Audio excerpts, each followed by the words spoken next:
Shri Swami Samarth. Welcome to mini blog.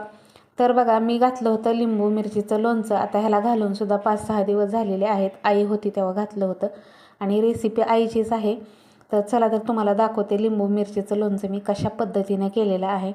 तर मस्त असं लिंबू आणि मिरचीचं लोणचं. तर बघा, 40 लिंबं आणली होती, त्यातली 25 लिंबं जे आहेत ना त्याचं लोणचं घातलं होतं. तर एवढी लिंबं घेतलेली आहेत आणि मिरची होती पावशेर आणि मिरची अजिबात तिखट नव्हती, त्यामुळे ही मिरची वापरली.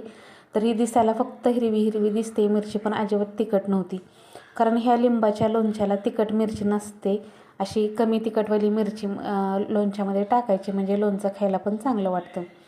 तर मस्त असं आता लोणचं करणार आहे. तर इकडे आईने बघा मस्त अशा फोडी करून घेतल्या होत्या लिंबूच्या आणि मिरचीच्या. इकडे अर्धी वाटी मी मोहरी घेतली होती, तीसुद्धा गरम करून घेतली. सगळं साहित्य घेतलेलं आहे ना, धने, मीठ आणि मोहरी, हे सगळं जे आहे ते थोडं थोडं गरम करून घेतलं. त्यानंतर थोडंसं तेल घेतलं. त्या तेलामध्ये हे सगळं मिक्सरमधून भरड काढली होती, धना पावडर आणि ह्याची मोहरीची. तर हे सगळं हळद हे टाकून मी थोडंसं कालवलं आणि थोडंसं असं वरतून टाकलं. तर अशा पद्धतीनं मस्त असं लोणचं जे आहे ना ते खूप दिवस टिकतं आणि खायला पण खूप चवीला लागतं छान.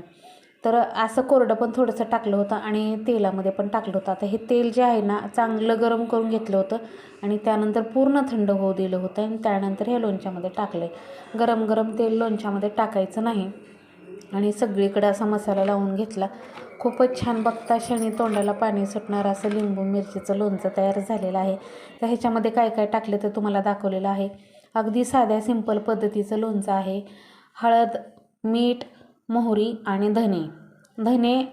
2 चमचे मोठे आपले पोहे खायचे 2 चमचे घेतले होते आणि अर्धी वाटी मोहरी घेतली होती. हे सगळं गरम करून घेतलं, मिक्सरमधून बारीक भरड करून घेतली जाडसर अशी, आणि तेल गरम केलं आणि तेलाचं आणि ते मीठ पण गरम करून घेतलं होतं, जेणेकरून मिठामध्ये सुद्धा ह्या दिवसामध्ये ओलावा असतो. खरं तर लोणचं उन्हाळ्यामध्येच घालतात, पण मी उन्हाळ्यामध्ये न घालता आत्ता घातलं होतं, कारण लिंबं आता स्वस्त झालेत आणि भरपूर मिळतात सुद्धा. तर त्यामुळे मी आत्ता घातलेलं आहे लिंबूचं लोणचं. आणि पूर्ण भरणी जी आहे ती काचेची असली तर चांगलंच, प्लास्टिकची असेल तर पूर्ण कोरडी करून घ्यायची. अजिबात त्याला पाण्याचा कुठंही, लिंबूचं लोणचं करताना किंवा कुठलंही लोणचं करताना पाण्याचा टिपका अजिबात कुठंही लागू द्यायचा नाही, जेणेकरून लोणचं खूप दिवस टिकतं. तर अशा पद्धतीनं साध्या सिंपल पद्धतीनं लिंबू लोणचं बनवलेलं आहे. आईची